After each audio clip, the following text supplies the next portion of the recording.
नमस्कार। इस विशेष समाचार बुलेटिन में आप सभी का स्वागत है। मैं हूं निखिल और मेरे साथ है मेरी सहयोगी मनीषा। शुरुआत हेडलाइंस के साथ। वैश्विक मंच पर बेनकाब होगा पाकिस्तान का आतंक परस्त चेहरा। मोदी सरकार ने किया 7 सर्वदलीय प्रतिनिधिमंडल का गठन। विपक्षी दलों को भी मिला प्रतिनिधित्व। आतंकवाद के खिलाफ भारत की जीरो टॉलरेंस नीति का देंगे संदेश।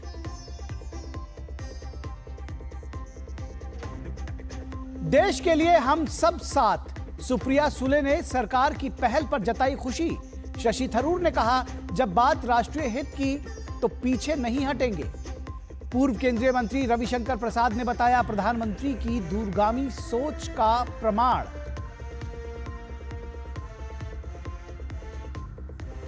आतंक के खिलाफ एनआईए को बड़ी कामयाबी। मुंबई एयरपोर्ट से जकार्ता से लौट रहे आईएसआईएस स्लीपर सेल के 2 भगोड़े आतंकवादी गिरफ्तार। 2023 में पुणे में आईईडी बनाने और परीक्षण करने के एक मामले में वांटेड थे दोनों आतंकी।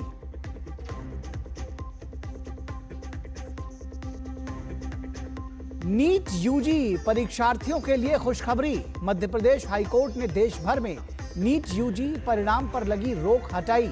इंदौर में के कुछ सेंटर्स का रिजल्ट घोषित करने पर लगी रोक रहेगी। सोमवार को होगी दोबारा सुनवाई।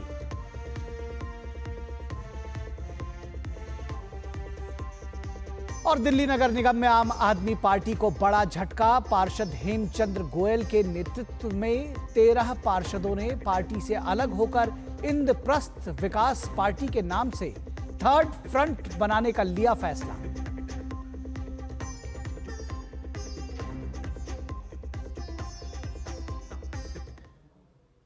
और आइए खबरों को विस्तार से देखते हैं। सीमा पार आतंकवाद के खिलाफ भारत की लड़ाई को अंतर्राष्ट्रीय स्तर पर और मजबूती देने के लिए देश की राजनीतिक पार्टियां एक साथ खड़ी हो रही हैं। ऑपरेशन सिंदूर के बाद भारत ने एक बड़ा कूटनीतिक कदम उठाते हुए 7 सर्वदलीय प्रतिनिधिमंडलों को विश्व के प्रमुख देशों में भेजने का फैसला किया है। इन प्रतिनिधिमंडलों का उद्देश्य साफ है, आतंकवाद को लेकर भारत की जीरो टॉलरेंस नीति का साझा संदेश दुनिया तक पहुंचाना। खास बात यह है कि इस अभियान में सभी प्रमुख राजनीतिक दलों के प्रतिनिधि शामिल हैं, जिससे यह स्पष्ट संकेत जाता है कि आतंकवाद के मुद्दे पर भारत एकजुट है।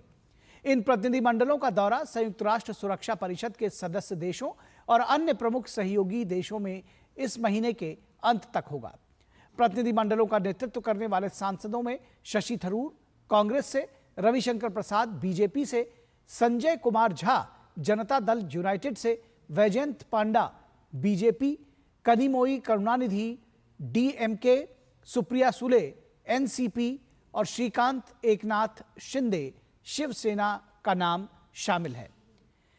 सियासी दुनिया में ये 7 बड़े और जाने माने नाम भले ही अलग अलग राजनीतिक दलों के हैं, लेकिन ये भारत की आतंकवाद के खिलाफ जीरो टॉलरेंस नीति की प्रतिबद्धता को पुरजोर तरीके से दुनिया के सामने रखेंगे।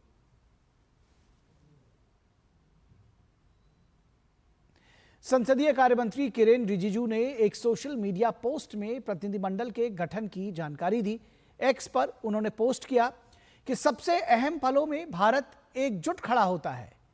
7 सर्वदलीय प्रतिनिधिमंडल जल्द ही प्रमुख साझेदार देशों का दौरा करेंगे और आतंकवाद के प्रति जीरो टॉलरेंस का हमारा साझा संदेश वहां ले जाएंगे। ये राजनीति से ऊपर और मतभेदों पर से परे राष्ट्रीय एकता का शक्तिशाली प्रतीक है।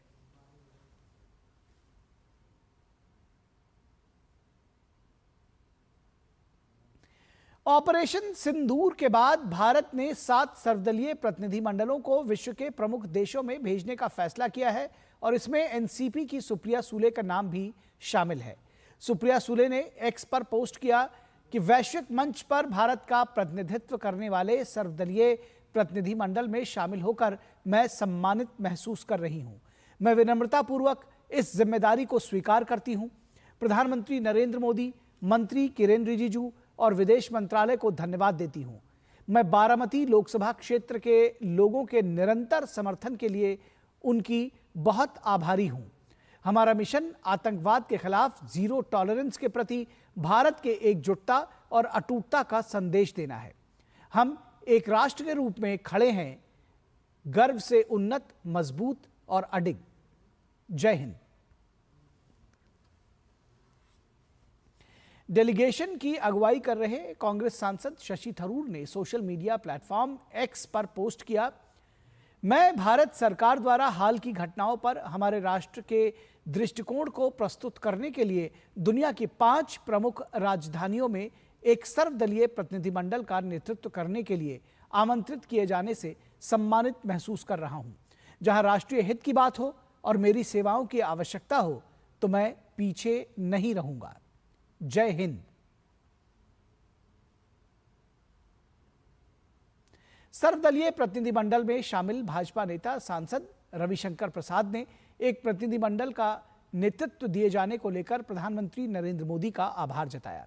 रविशंकर प्रसाद ने सर्वदलीय प्रतिनिधिमंडल के गठन को प्रधानमंत्री की दूरगामी सोच का प्रमाण बताया। उन्होंने कहा कि भारत ने आतंकवाद का प्रभावी जवाब दिया है और हमें दुनिया को बताना है कि भारत इस बारे में क्या सोचता है। हमारे प्रधानमंत्री जी की दूरगामी सोच है कि भारत ने आतंकवाद को एक प्रभावी जवाब दिया और दुनिया को बताना कि आतंकवाद एक बहुत बड़ा नासूर है, दुनिया को खड़ा होना है। और भारत की स्ट्रैटेजी, भारत की सोच, तो मैं बहुत अनुग्रहित हूँ माननीय प्रधानमंत्री जी का। जो सांसदों का डेलीगेशन जा रहा है उसमें एक डेलीगेशन को लीड करने के लिए उन्होंने मुझे चुना है। और एक हमारे प्रधानमंत्री की बहुत विशेष सोच है जो बताना ज़रूरी है कि जो 7 डेलीगेशन चुने गए हैं उसमें कई डेलीगेशन के नेता विपक्ष के लोग हैं। ये बहुत बड़ी सोच है। और आतंकवाद के मुद्दे पर पाकिस्तान को बेनकाब करने के लिए 7 सर्वदलीय प्रतिनिधिमंडल में शामिल जेडीयू सांसद संजय कुमार झा ने कहा कि जब भी देश की सुरक्षा की बात आती है तो देश एकता के साथ खड़ा रहता है। उन्होंने कहा कि पाकिस्तान आतंकवाद को बढ़ावा देता है, ये दुनिया भर में लोग जानने लगे हैं। भारत सरकार और हमारे प्रधानमंत्री ऑल पार्टी के हर एक जो मेंबर हैं उनको भेजा जा रहा है दुनिया भर में, खास करके बताने के लिए कि ये दुनिया में जहां भी टेररिज्म और टेररिस्ट एक्टिविटी हुआ है उसका जड़ पाकिस्तान में, कोई न कोई कनेक्शन पाकिस्तान में मिल जाएगा, कहीं भी दुनिया में हुआ हो तो दुनिया को बताने के लिए कि स्टेट स्पॉन्सर टेररिज्म चल रहा है, प्रूफ के साथ है। और वो जो एक फेक नैरेटिव बनाता है और लोन ले लेता है, पैसा ले लेता है, वो सब पैसा यूज करता है टेररिस्ट को बढ़ाने में। इसी के लिए हम लोग जाएंगे और जो देश की बात है या जो घटना हुई है सारा बात वहां जा करके बताना और ये जो एक फेक नैरेटिव चल रहा है उसको भी खत्म करना, ये एक उद्देश्य है। और पाकिस्तान के आतंकी चेहरे को बेनकाब करने के लिए 7 सर्वदलीय प्रतिनिधिमंडल के गठन पर जेडीयू नेता केसी त्यागी ने सरकार के फैसले का स्वागत किया है। भारत सरकार के इस फैसले का मैं तहे दिल से स्वागत करता हूं। ये डिप्लोमेसी के तहत ऑल पार्टी डेलीगेशन को भेज करके विभिन्न कंट्री में पोस्ट पहलगाम जो एपिसोड हैं, जो भारत की स्थिति है, उस पर समूचे विश्व के साथ ये जानकारियां साझा करेंगे। और दिल्ली नगर निगम में आम आदमी पार्टी को बड़ा झटका लगा है। पार्षद हेमचंद्र गोयल की अगुवाई में करीब 13 पार्षदों की शनिवार को बैठक हुई और इसमें कई फैसले लिए गए। सभी पार्षदों ने थर्ड फ्रंट बनाने का निर्णय लिया है, जिसका नेतृत्व मुकेश गोयल को देने का फैसला लिया गया है। नया दल इंद्रप्रस्थ विकास पार्टी के नाम से बनेगा। अभी बीजेपी के पास 117 सदस्य हैं और आम आदमी पार्टी के पास 113 सदस्य। वहीं कांग्रेस के पास 8 पार्षद हैं। इस नए थर्ड फ्रंट का नाम इंद्रप्रस्थ विकास पार्टी है।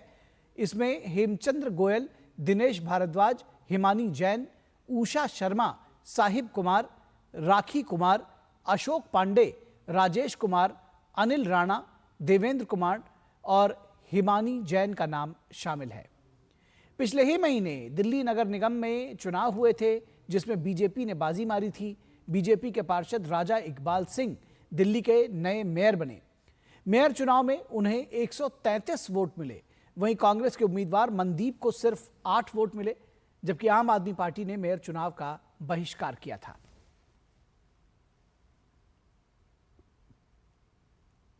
और खबर महाराष्ट्र से। एनआईए ने महाराष्ट्र के पुणे में प्रतिबंधित आईएसआईएस आतंकवादी संगठन के स्लीपर मॉड्यूल के फरार 2 सदस्यों को गिरफ्तार किया है। 2 लोगों को मुंबई के अंतर्राष्ट्रीय हवाई अड्डे के टर्मिनल 2 से इमिग्रेशन ब्यूरो ने गिरफ्तार किया है। इन लोगों पर आईईडी के निर्माण और परीक्षण से संबंधित 2023 के मामला जारी था। गैर जमानती वारंट भी जारी किया गया था। आरोपी अब्दुल्ला फैयाज शेख उर्फ डायपर वाला और तलहा खान को उस वक्त गिरफ्तार किया गया जब ये इंडोनेशिया के जकार्ता से भारत वापस लौटने की कोशिश कर रहे थे। दोनों आतंकवादियों पर एनआईए ने 3-3 लाख रुपए का इनाम रखा था। और हरियाणा के कैथल के मस्तगढ़ गांव से 25 साल के युवक देवेंद्र सिंह को पाकिस्तान की खुफिया एजेंसी आईएसआई के लिए जासूसी करने के आरोप में गिरफ्तार किया गया है।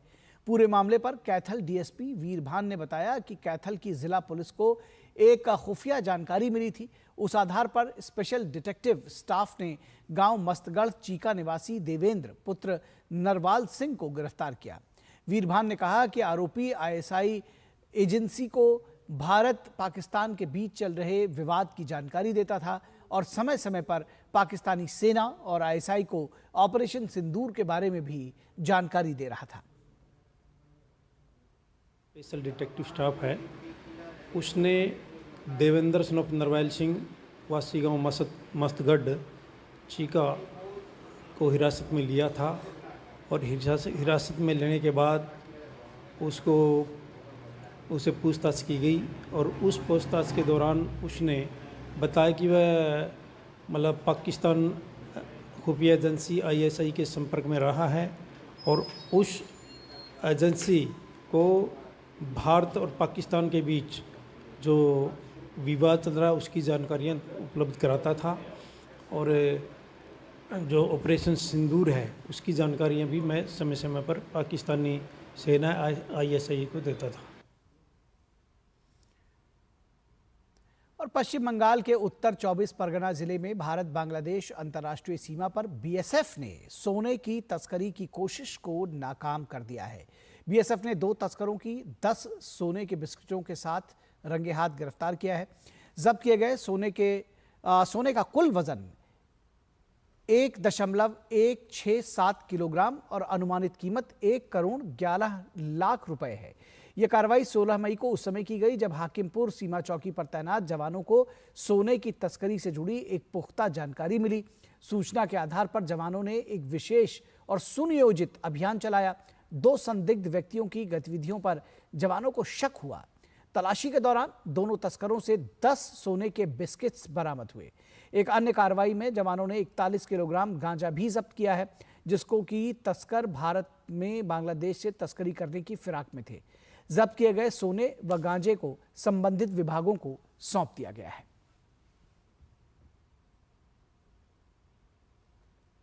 और मध्य प्रदेश हाईकोर्ट की इंदौर बेंच ने नीट यूजी के परीक्षा परिणाम रोकने के आदेश में बदलाव किया है। शुक्रवार को हुई सुनवाई में कोर्ट ने कहा कि इंदौर में प्रभावित परीक्षा केंद्रों को छोड़कर एनटीए अन्य सेंटर्स के परीक्षा परिणाम घोषित कर सकता है। इस परिवर्तित आदेश से कई छात्रों को राहत मिली है। बता दें कि इसमें पहले गुरुवार को हुई सुनवाई में कोर्ट ने नीट यूजी के रिजल्ट पर रोक लगा दी थी। मामले में अगली सुनवाई 19 मई को इंदौर बेंच में होगी।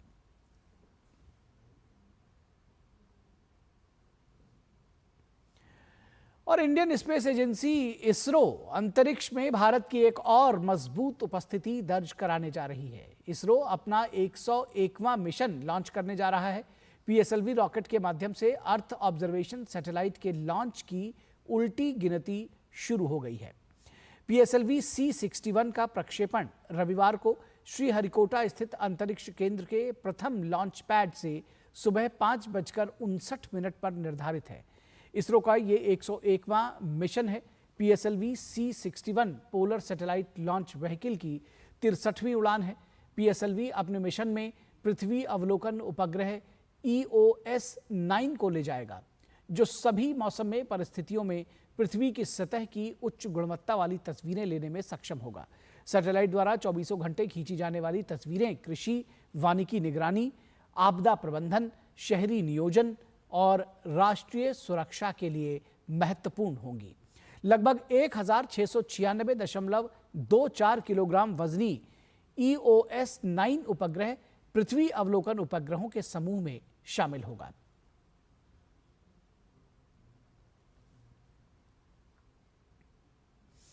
और ब्राजील दौरे पर पहुंचे केंद्रीय परिवहन मंत्री नितिन गडकरी ने साओ पाउलो में डायनामिक भारतीय प्रवासियों के साथ बातचीत की। केंद्रीय मंत्री ने वैश्विक मंच पर भारत की उल्लेखनीय प्रगति, मजबूत आर्थिक विकास और विश्व स्तरीय बुनियादी ढांचे से लेकर अंतर्राष्ट्रीय साझेदारी और विस्तार के बारे में प्रवासी भारतीयों के साथ चर्चा की। इस दौरान उन्होंने प्रवासी भारतीयों के साथ जैव ईंधन, हरित हाइड्रोजन, स्वच्छ ऊर्जा और फ्लेक्स फ्यूल मोबिलिटी की अपार संभावनाओं के बारे में भी बातचीत की।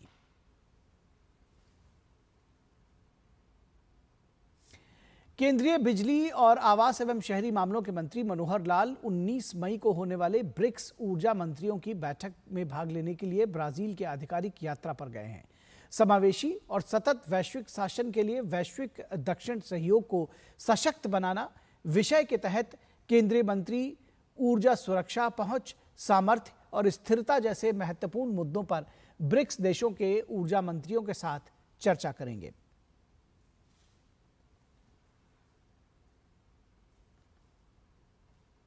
और ऑपरेशन सिंदूर के सम्मान में देश भर में तिरंगा यात्रा निकाली जा रही है। आइए देखते हैं इस यात्रा से जुड़ी कुछ खबरें।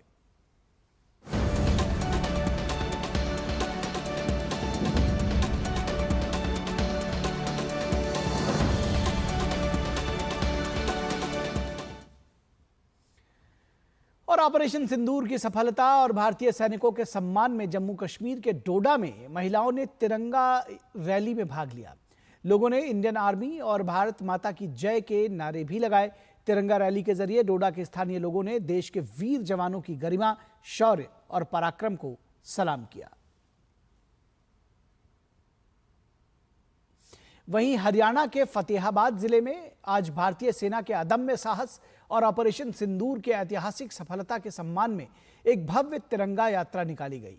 भारतीय जनता पार्टी और राष्ट्रीय नागरिक सुरक्षा मंच द्वारा आयोजित इस यात्रा में हजारों लोग शामिल हुए, जिन्होंने तिरंगा झंडा लहराते हुए भारत माता की जय और वंदे मातरम के जय घोष से देशभक्ति के रंग में पूरे शहर को रंग दिया।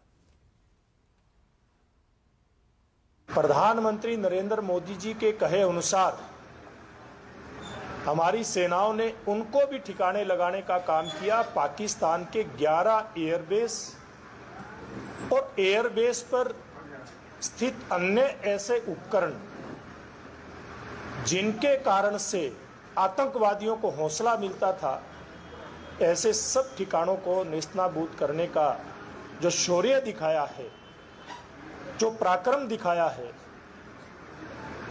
उसी को नमन करने के लिए देश के कोने कोने में, हरियाणा की हर लोकसभा में, हर जिले में और निचले स्तर तक ये तिरंगा यात्राएं निकालने का फैसला लिया गया था।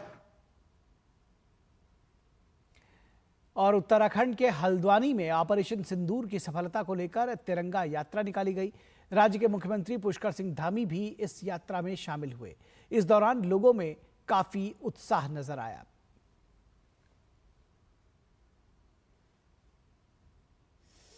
और यूपी के बलरामपुर जिले में भारतीय सेना के शौर्य, वीरता और सम्मान के लिए तिरंगा यात्रा का आयोजन किया गया। तिरंगा यात्रा में बीजेपी अवध क्षेत्र के क्षेत्रीय अध्यक्ष कमलेश मिश्र सहित जिले के सभी बीजेपी विधायकों सहित बड़ी संख्या में महिलाएं, व्यापारी और स्थानीय लोगों ने हिस्सा लिया। रमना पार्क से शुरू हुई तिरंगा यात्रा पूरे नगर में भ्रमण करती हुई वीर विनय चौराहे पर अमर शहीद वीर विनय के प्रतिमा के सामने देश की एकता और अखंडता के संकल्प के साथ खत्म हुई। तिरंगा यात्रा में शामिल लोगों ने कहा कि सेना के जवानों की वीरता और बलिदान को कभी भी भुलाया नहीं जा सकता। यात्रा में शामिल महिलाओं ने कहा कि ऑपरेशन सिंदूर की सफलता ने सभी भारतीय लोगों का सर गर्व से ऊंचा कर दिया है।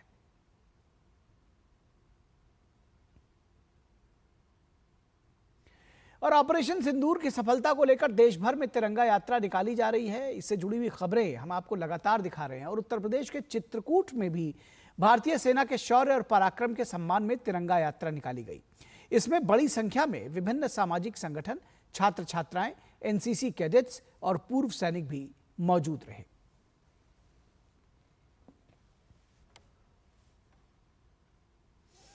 और गुजरात के अहमदाबाद में ऑपरेशन सिंदूर की सफलता और भारतीय सेना के अदम्य साहस के सम्मान में तिरंगा यात्रा का आयोजन किया गया। गुजरात के मुख्यमंत्री भूपेंद्र पटेल ने अन्य भाजपा कार्यकर्ताओं के साथ तिरंगा शौर्य सम्मान यात्रा का नेतृत्व किया।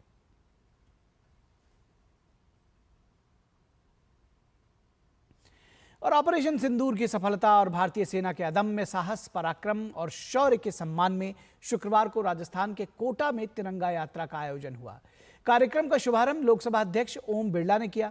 यह आयोजन राष्ट्रीय सुरक्षा हेतु नागरिक कार्यक्रम के तहत संपन्न हुआ। इसमें जनप्रतिनिधियों सहित हजारों की संख्या में नागरिक, सामाजिक संस्थाएं, युवा और मातृशक्ति ने सहभागिता की। इस अवसर पर लोकसभा अध्यक्ष ओम बिरला ने कहा कि यह आयोजन केवल एक रैली नहीं बल्कि राष्ट्र गौरव की जीवंत अभिव्यक्ति है। उन्होंने कहा कि जब जब तिरंगा लहराता है तब तब हमारी आत्मा, अस्मिता और बलिदान की परंपरा भी लहराती है। ये तिरंगा उन वीरों की याद दिलाता है जिन्होंने सीमा पर राष्ट्र के लिए अपना सब कुछ न्यौछावर कर दिया। बिरला ने ऑपरेशन सिंदूर को केवल सैन्य कार्रवाई नहीं बल्कि भारत की नारी शक्ति के संकल्प और सिंदूर की रक्षा का प्रतिशोध बताया। उन्होंने कहा कि पाकिस्तान की धरती पर आतंक के गढ़ों को ध्वस्त कर भारत ने स्पष्ट कर दिया है कि राष्ट्र की बेटियों की ओर उठी हर नजर का जवाब अब सीमा पार से मिलेगा।